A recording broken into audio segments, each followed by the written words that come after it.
হারামের ভিতরে গিয়ে নানা অঙ্গভঙ্গিতে ছবি তোলা, মদিনাতুল মুনাওয়ারায় গিয়ে নানা অঙ্গভঙ্গিতে ছবি তোলা, ঈদগাহের নামাজের সিজদার মধ্যে ক্যামেরার দিকে তাকিয়ে ছবি তোলা, এটা জঘন্য।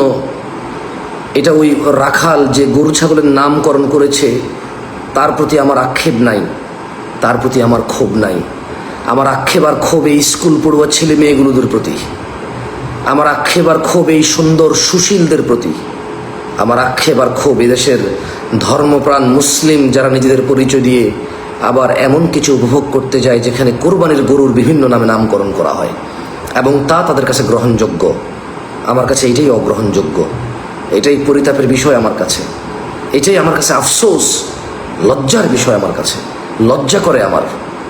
90% মুসলমানের দেশ, শত শত হাজার লক্ষ কোরবানি হবে, আর এমন একটা ইবাদত আত্মত্যাগের মুহূর্তে গরু ছাগল যা আমরা জবাই করবো আল্লাহর জন্য, তার নাম মানুষের নামের সাথে দিচ্ছি। ইহুদি নাসারা ফুটবল খেলোয়াড়, ক্রিকেট খেলোয়াড়, নর্তকী কোনো আমি আমি আমি আমার কাছে খুবই দুঃখ লেগেছে। আমি গত কিছুদিন আগে, গত কোরবানি বা এর আগের, আমি তাহিরি, গরুর নাম দিয়েছে তাহিরি। আমার সাথে তাহিরির 190% অমিল আছে। তাহিরি সাহেবের দিন প্রচারের সাথে আমি 90%, প্রায় 90+% আমার দ্বিমত আছে, কিন্তু আমি এটাতে সন্তুষ্ট নই যে কেউ গরু ছাগলের নাম রাখবে তার নামে। আপনি তাহিরি সাহেবকে জিজ্ঞেস করলে হয়তো আমার যে আইডিওলজি, আমার যে দিন আমি পালন করি এবং যে দিন আমি প্রচার করি তার সাথে উনি হয়তো 95% ডিসএগ্রি করে, হতে পারে। জ্ঞান ভিত্তিক ডিসএগ্রিনেস থাকা উচিত। আইডিওলজিক্যালি তথ্যের উপরে ভিত্তি করে, দলিল প্রমাণের উপরে ভিত্তি করে ডিসএগ্রিনেস থাকবে। এটা তার মানে এই না যে কেউ গরু ছাগলের নামের সাথে নাম রেখে দেবে আলেম ওলামাদের। কেউ গরু ছাগলের সাথে নাম, মানে গরু ছাগলকে আমি ছোট করছি না, মানুষকেও বড় করছি না। মানুষ, গরু ছাগল প্রত্যেকের আলাদা পারপাস আছে। So sad. আমি অনুরোধ করব শেখদেরকে দয়া করে একটু ফতোয়া দিবেন প্লিজ। যারা মানুষের নামে নামকরণ করে গরু ছাগল বিক্রি করে তাদের গরুগুলো কিনা জায়েজ কিনা। এই গরুগুলো যেগুলো হাসি তামাশার পাত্র হয়ে আছে, কুরবানি আত্মত্যাগ, সর্বোচ্চ ত্যাগ তিতিক্ষার এই ইবাদতকে যারা হাসি তামাশায় রূপান্তরিত করেছে, তাদের ওই গরুগুলো কিনা জায়েজ হবে কিনা, ওই গরুগুলো দিয়ে কোরবানি দেওয়া জায়েজ হবে কিনা, যেগুলো একটা হাসির ভোগ, তামাশার ভোগ, শুধু ফেমাসিকরণ।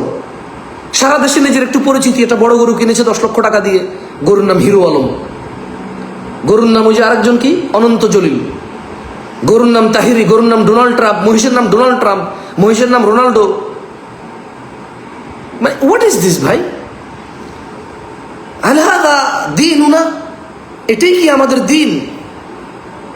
আলহাদা ইসলাম, এটাই কি তাহলে ইসলাম?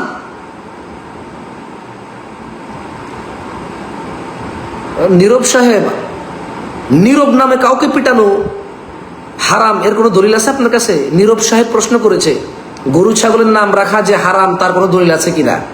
নীরব নামে কাউকে পিটানো কি হারাম? কোনো নীরব নাম দিয়ে দলিল আছে কিনা? দলিলটা হচ্ছে মানুষ পিটানো হারাম। এবার নীরব হতে পারে, সরব হতে পারে, হ্যাঁ, বোবা হতে পারে। এসব পাগলামি ছাগলামি অন্য কোথাও করবেন মিস্টার নীরব, এখানে না। এখানে আমি ব্যান করে দিই, কেমন? টপিক চেঞ্জ আমি ব্যান করে দিই, আপনাকেও ব্যান করা হলো। প্রশ্ন করতেছে উনি গরু ছাগলের নাম হিরো আলম রাখা যাবে হারাম কিনা, দলিল আছে কিনা। আরে ইসলাম কি হিরো আলম নাম দিয়ে দলিল দেবে নাকি? ইসলাম কি ডোনাল্ড ট্রাম্প নাম দিয়ে দলিল দেবে নাকি? ইসলাম ক্যাটাগরিজ করবে, ক্যাটাগরিজ। এটা ইবাদা, এটা আত্মত্যাগ। ইবাদত হচ্ছে এই কুরবানি, হচ্ছে আত্মত্যাগ তিতিক্ষা। এখানে হাসি তামাশা করা যাবে না, তো ফানের জায়গা নাই তো এখানে। তামাশা হারাম ইসলাম, আপনি বুঝছেন? এটা তামাশা।